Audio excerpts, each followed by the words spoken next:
Good morning. তো তোমরা সবাই কেমন আছো? আশা করি ভালো আছো। দেখেছো আমার গাছটায় ফুল হয়েছে, ফুলটা ঠিক মতো ফোটেনি, দেখো। তো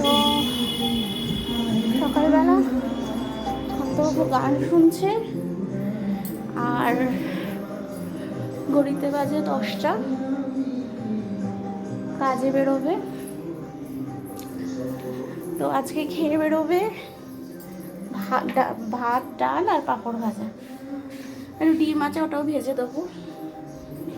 আর এই ঘরের সব পর্দাগুলো আজকে খুলে দিয়েছি, একটু ময়লা হয়েছে, সব কেচে ফেলবো। শুধুমাত্র রান্না বাড়া করলে হবে? মেয়েরা হচ্ছে সকালবেলা উঠে কাজের ডালি নিয়ে বসে, আর ঘরটা ঝুলও পড়েছে, ছাড়বো সেটা আর হচ্ছে না। এটা করতে গেলে কর্তাকে থাকতে হবে। তো যাই হোক, এ দেখো পর্দাগুলো খুলেছি, এই পর্দাগুলো আজকে কাচবো। বাথরুমে দেখো কত কাজ পড়ে। এই বাথরুমটার আজকে মনে হয় যত সম্ভব মিস্ত্রি আসতে পারে, পাইপ থেকে জল পড়ছে, এটা ইউজ হয় তো। ঠাকুরের জায়গাটাও পরিষ্কার করে দিয়েছি। এই যে বাসনগুলো বের করেছি, জল দিয়ে গেছে কিন্তু একটা বোতলও ভরা হয়নি, ভরতে হবে। আর বাথরুমের কাজ দেখো, এই যে এত জামা কাপড়গুলো ভিজিয়েছি, পর্দাগুলো সব মাজবো। কত মুখে বেরিয়ে যাক, তারপর শান্তিশিষ্টভাবে কাজ হয়, নাহলে কাজ হয় না।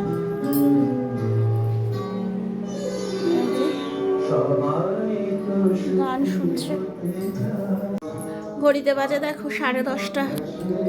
তো বাসন মাজা হয়ে গেছে, এই মশলাগুলো নিয়ে এসছে, এটা ঢালবো। হলুদ, জিরের গুঁড়ো, লঙ্কার গুঁড়ো, ধনের গুঁড়ো, আর এই যে কড়া বসিয়েছি, খেয়ে যাবে। পাঁপড় ভাজা, ডিমের অমলেট করে দেবো। ঠাকুর ঘর মোচা হয়ে গেছে, ঠাকুরের বাসন মাজা হয়ে গেছে, জল ভরা হয়ে গেছে, ছটপট করে কাজ করলাম। ব্যালকনি ধুলাম। তো চলো দেখো সারাদিন বৌদি কী করে। আমাদের পুচকুটোর আজকে শরীর খারাপ, একদম খাচ্ছে না। সকালে বিস্কুট খায়, দুটো কিশমিশ খায়, গাজর খায়, টমেটো খায়, কলমি শাক খায়। দেখো সব দিয়েছি, কোনোটাই ওরা আজকে মুখে রুচি নেই। বুঝতে পারছি না কি হয়েছে। তো কর্তাবাবু চলে গেছে বেশ খানিকক্ষণ হলো, তো এতক্ষণ ওকে কোলে নিয়ে বসেছিলাম, বাট এবার তো উঠতে হবে, কাজ করতে হবে। তো বাসন পড়ে রয়েছে, টিফিন করেছি হাজব্যান্ড ওয়াইফে, আর সে কাঁচাগুলো রয়েছে সেগুলোও কাচবো, পর্দাগুলো। তো চলো আজ এই পর্যন্তই। মনটা একদম ভালো নেই, তো তোমরা সবাই ভালো থাকো, সুস্থ থাকো, আর আমার পরিবারের পাশে। চলো টাটা।